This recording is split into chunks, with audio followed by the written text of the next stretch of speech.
be a silent sage. If you often feel upset by other people's behavior and can't help judging others in your mind, then please listen carefully to this article. It won't give you empty philosophy. Instead, it offers you a perspective that can awaken you instantly, one that frees you from the trap of judgment and helps you live with clarity and ease. Have you ever had a moment like this? On the subway, a well-dressed middle-aged man is shouting into his phone, ignoring everyone around him. In your mind, you immediately label him uncivilized, selfish, a typical greasy middle-aged man. The more you look, the more annoyed you feel, and you even want to confront him. All of us have this instinctive reaction. When we see behavior that doesn't meet our standards, we rush to judge it, to divide things into right and wrong, good and bad. But have you ever wondered, are you really seeing the whole truth? That man shouting on the subway might have just received a call from the hospital telling him that his 80-year-old mother has suffered a sudden heart attack and is being resuscitated. His loss of composure is simply a sun breaking down at the edge of life and death. But all you see is his behavior in that moment. You define him in 3 seconds without knowing the causes and burdens behind his actions. This is the mistake we all make. We use a tiny fragment of the present to judge the entirety of a person. We use our limited perspective to measure someone else's complex life. There is a line in Buddhism that speaks to this truth. All forms are illusions. Everything you see on the surface is not the essence of things. Yet, we cling to these appearances, build our judgment system upon them, and then trap ourselves inside that system. I once heard a story that chills the heart with its quiet severity. At the foot of Mount Ime lived an old Zen master. In his youth, he was celebrated as a sage one who could pierce through the veil of human nature and discern good from evil with a single glance. Villagers sought him whenever disputes arose, and his judgments were never questioned.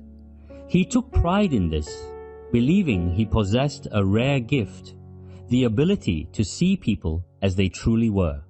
One winter, a beggar arrived in the village. His clothes were tattered, his face hardened by years of wandering, his eyes carrying a murky heaviness. He begged daily at the village gate, and people avoided him. When something went missing, suspicion fell on him first. The young Zen master, too, felt that the man's appearance was ominous, his manner unsettling. Convinced that such a face could not belong to a virtuous soul, he began to watch him in secret. A month later, the wealthy merchant's silk shop went up in flames, reduced to ashes overnight. Someone claimed to have seen the beggar lingering nearby that evening, and the villagers, already wary, erupted in anger. They dragged him forward, demanding justice. The Zen master, believing the evidence irrefutable, stepped out to testify. He declared that the man's face bore the mark of malice, his behavior the trace of guilt. The beggar was sentenced to death. But on the eve of the execution, the merchant's son collapsed at the county office, confessing through tears. He had set the fire himself. Crushed by gambling debts and threatened by creditors, he had burned the shop to claim the insurance silver. As he fled that night, he had crossed paths with the beggar, who was merely gathering firewood. The truth surfaced. The beggar was freed, but the Zen master was not.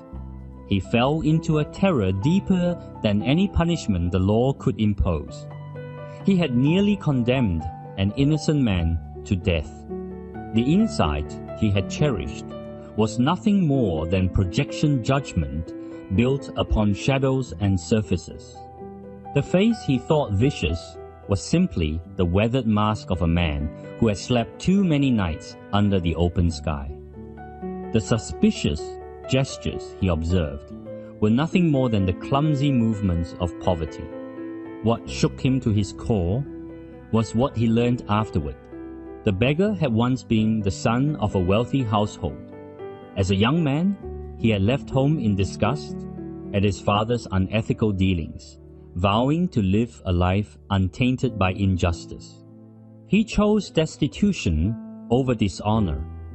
A man of such integrity had nearly died not because of his deeds, but because of another's judgment. From that moment on, the Zen master never again judged a person lightly. He awakened to a sobering truth. Every judgment we make is an attempt to measure another person's karma with the tiny ruler of our own ignorance. And karma is vast, stretching across years, across lifetimes, across causes and conditions we cannot begin to fathom. The person you see before you is the culmination of countless past influences. The actions they take now will ripple into countless future consequences. The chain of cause and effect is as boundless as the sea. What we perceive is merely a single wave cresting on its surface. Why then do we cling so tightly to judgment? Because judgment gives us the illusion of mastery. When we label another, we feel momentarily elevated, as if we understand the world, as if we stand on moral high ground. For a brief moment, our own fears and uncertainties fall silent. But this illusion has a cost. Every judgment plants a seed in the mind. Judge another with malice today, and malice will find its way back to you tomorrow. This is not mysticism, it is the simplest expression of cause and effect. Look at others through the lens of condemnation, and soon others will look at you the same way. More insidious still, when judgment becomes a habit, the harshness we direct outward eventually turns inward. We begin to measure ourselves with the same unforgiving standards, trapping ourselves in an endless cycle of self-attack. Those who truly see into human nature often choose silence, not out of indifference, but because they have glimpsed a deeper truth.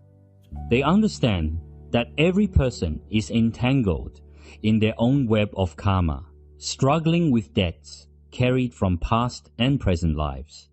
No one is purely good, and no one is purely evil. Each of us is merely a node in the vast net of cause and effect, influencing and being influenced in ways far beyond our awareness. The seeds you once planted ripen today in the form they must take. If you can accept this calmly, the karma dissolves. If you respond with resentment, you plant new seeds and the cycle continues. Thus, the wise choose silence not out of weakness, but out of compassion. They know that every judgment creates new negative karma for both self and other. Rather than harming with words, they dissolve harm with stillness. They see the wrongdoing, but they also see the suffering behind it.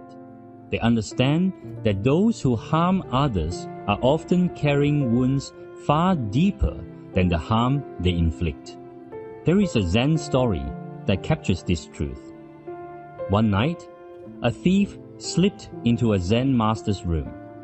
The master discovered him, yet did not scold or restrain him. Instead, he said gently, "It's late. You must be cold." He removed his own outer robe and offered it to the thief. Terrified, the thief fled. At dawn, the master found his robe neatly folded at the door, along with the stolen items and a letter of repentance. Through silence and compassion, the master transformed the thief's heart. Had he shouted, or dragged him to the authorities. The thief might have hardened into a true criminal, but the master refused to judge. His actions conveyed a deeper message. I see your struggle. I will not define your entire being by a single mistake. This is wisdom. Non-judgment is not indulgence. It is the recognition of a larger truth. You can stop harmful behavior without hating the person who commits it, just as you would correct a child without despising them, knowing their mistake arises from ignorance, not malice. At our core, all beings are pure, merely obscured by unknowing. Those you cannot stand, those who have hurt you, they are in essence no different from you. Beings stumbling through darkness, seeking a way out, they are not your enemies, but fellow travelers suffering alongside you in the cycle of existence. When you truly understand this, the impulse to judge dissolves. You discover that silence is a higher form of compassion. You refrain from speaking not because you are blind, but because you see too clearly. You know that your judgment will not change the world, but it will create more harm. Yet this raises a common confusion. Does non-judgment mean we must tolerate injustice? Must we remain silent in the face of wrongdoing? The answer is subtle. Address the action, not the person. You may point out what is wrong. You may stop harmful behavior, but do not condemn the person's entire being. If a colleague's mistake causes you trouble, you may say, "This task was mishandled, and it created difficulties. We need to find a solution." But do not say, "You are irresponsible. You are incompetent." The first resolves the issue. The second creates division. The first addresses behavior. The second attacks identity, and that is judgment, the seed of future suffering. In this final part of the teaching, I want to offer several practices, simple in form, yet profound in effect, that can help you loosen the grip of habitual judgment. 1. The 3-second pause of karma. Whenever you feel the impulse to judge someone, pause for 3 seconds and silently remind yourself, "What I see is only a fragment. I do not know the full chain of causes and conditions." This brief interruption breaks the automatic reflex of judgment and allows awareness to enter. You will notice that many judgments dissolve naturally within those 3 seconds, like mist touched by sunlight. 2. The compassion shift. When you witness someone's harmful behavior, try saying inwardly, "He must be suffering deeply to act this way." This is not an excuse for wrongdoing. It is a cultivation of compassion. A heart filled with love does not harm others.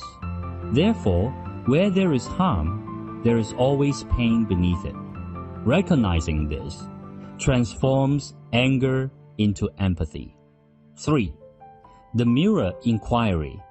Each time you judge another, ask yourself, "Why does this matter so much to me?" Often, what you cannot tolerate in others is precisely what you fear within yourself. You call someone selfish because you fear you are not kind enough. You call someone weak because you are afraid of your own vulnerability. Others are mirrors. What you see in them is often your own projection reflected back. 4. The nightly clearing ritual. Before you sleep, review the judgments you made throughout the day. Do not blame yourself, simply observe. Then say quietly in your heart, "I release these judgments. I send blessings to those I judged." This gentle practice gradually clears the residue of negativity stored in the mind, leaving your heart lighter and more spacious. These methods may appear simple, but if you practice them sincerely, you will begin to notice subtle shifts in your life. You will find yourself less easily angered, less entangled in the opinions of others. A quiet peace will arise within you, one you may never have known before. When you release your judgments of others, you also release the inner demon that has long tormented you. To stop judging others is, in truth, to stop wounding yourself. You no longer need to use someone else's mistakes to affirm your own correctness, nor their failures to inflate your own success. Your only task is to live your own life well, to act with clarity in the present moment, and to entrust the rest to the unfolding of karma. Many people ask, does karma truly exist? Isn't it just superstition? Karma is not superstition. It is the most fundamental law of the universe. When you plant a seed of an apple tree, it will grow into an apple tree, never a pear tree. When you smile at someone, they are inclined to smile back. When you spread kindness, kindness returns to you. No mystical force is required. This is simply the natural flow of energy. Every thought you generate, every word you speak, every action you take, leaves an imprint on the world and eventually returns to you in some form. The cycle may take time, perhaps years, perhaps lifetimes, but it never fails to complete itself. Thus, when you judge another, you are burying landmines in your own future. Perhaps not today, perhaps not tomorrow, but one day you will step on the very mine you planted. And when you choose compassion, understanding, and silence, you plant flowers instead. Those who truly understand human nature know this. They have witnessed countless rises and falls, countless cycles of cause and effect. They know that nothing is worth clinging to, and nothing is worth judging. Life is like a dream, and each person struggles within their own dream. You do not need to evaluate whether another's dream is good or bad. You only need to live your own with clarity. I once met an elderly monk in a mountain temple. He was over 90 years old and had lived through war, famine, and upheaval. He had seen the darkest corners of human nature and its most radiant expressions. I asked him, "After seeing so much, how do you view human nature?" He smiled and said, "Human nature has no fixed good or evil. It is shaped by conditions. Water in a square cup becomes square. In a round cup, it becomes round. Is water square or round? Both and neither. People are the same. What you see is not their essence, only the appearance created by the conditions of that moment." I asked him, "Do you judge those who do wrong?" He shook his head. Judgment is the greatest wrongdoing. Judgment arises from the mind of separation, and separation is the root of all suffering. Non-judgment does not mean failing to distinguish right from wrong. It means not clinging to right and wrong. You may stop harmful actions, but do not hate the person. Hatred binds you to them, entangling you across lifetimes. Silence, then, is not indifference, it is the deepest compassion. Non-judgment is not weakness, it is the highest wisdom. When you truly understand karma, you see that there is no absolute right or wrong, only different conditions unfolding. Every person is practicing within their own karmic field. You do not need to be anyone's judge. You only need to complete your own lessons. In life, we meet all kinds of people. Some bring comfort, others bring discomfort. But all encounters are temporary, and all relationships are impermanent. Those who make you uncomfortable may be the very ones helping you grow. They reveal your attachments, expose your blind spots, and expand your understanding. So the next time you feel the urge to judge someone, pause and breathe. Ask yourself, what in me is being touched? What fear or wound is being stirred? The discomfort you feel is not caused by the other person. It is the echo of an unhealed place within you. Be grateful to those who unsettle you. They are your greatest teachers. Be grateful to those who have hurt you. They have made you stronger and wiser. When you release resentment, judgment, and attachment, you become truly free. Everything in this world, good and evil, beauty and ugliness, is as fleeting as a dream, as fragile as a bubble, as brief as morning dew, as sudden as lightning. If all is so transient, why cling to judgment? The wise heart is like a polished mirror. It reflects everything, yet holds nothing. Beauty appears, the mirror reflects it, but does not cling. Ugliness appears. The mirror reflects it, but does not resist. When the moment passes, the mirror remains clear and untouched. This is the wisdom of silence. Silence does not mean saying nothing. It means saying what should be said and not saying what should not be said. It does not mean doing nothing. It means acting where action is needed and refraining where it is not. What should be spoken or acted upon? That which addresses the issue, not the person. That which resolves, not divides. That which spreads kindness, not harm. What should be left unsaid and undone. Anything that attacks character, fuels conflict, or spreads negativity. When you master this discernment, you master the art of living. Your relationships soften because no one likes to be judged. Your mind becomes peaceful because you are no longer trapped in right and wrong. Your energy rises because you no longer waste it on meaningless criticism. Most importantly, life becomes lighter because you finally understand that you do not need to change anyone. You only need to change yourself. When you shift your perspective, the entire world shifts with you. So from today onward, try becoming a silent sage. See clearly, but do not expose. Understand deeply, but do not judge. Be compassionate, but not attached. Let your heart flow like water, move like wind, and embrace like the open sky.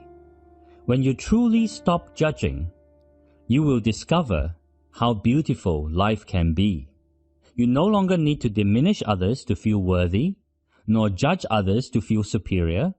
You simply rest in your own being, living your own truth, and everything else unfolds naturally. When you return to your own heart, you return home. May you and I both keep a clear heart in this complicated world, replacing judgment with silence, anger with compassion, and confusion with wisdom. May we see the truth of human nature and still choose kindness. May we endure the world's hardships and still remain soft within. For true strength is not how many people you can judge, but how many you can embrace. True wisdom is not how much you can see through, but how much you can let go. True freedom is not what you can say, but what you can refrain from saying. Silence is not merely a choice, it is a state of being. And when you reach that state, you will realize that the most beautiful scenery in life is not in the distance, but in the quiet clarity of your own heart.